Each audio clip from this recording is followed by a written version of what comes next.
संपूर्ण त्याच्यामुळे हे करायचं आता असलेल्या ना इतकी माझ्या मागे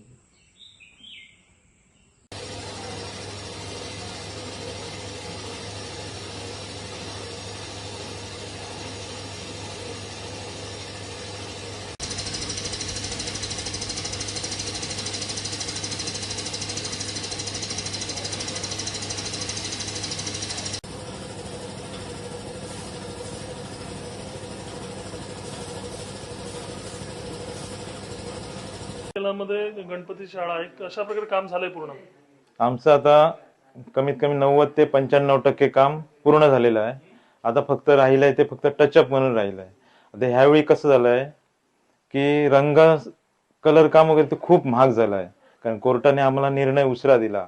मग रंग जे काढतात जे कंपनी त्यांनी पण लेटच म्हणजे का दुकानदारांना लेट दिला, त्या कारणाने आम्हाला पण तो लेट मिळाला आणि महाग मिळाला. आणि हे सरासरी आता न्यायला आपले सुरूच झालेले आहेत, म्हणजे मोठमोठ्या गणपती घेऊनच गेलेले आहेत. आता थोड्या दिवसांनी म्हणजे 2-3 दिवसच राहिले, ते शिल्लक काम जे आहे ते पूर्ण करणार आम्ही.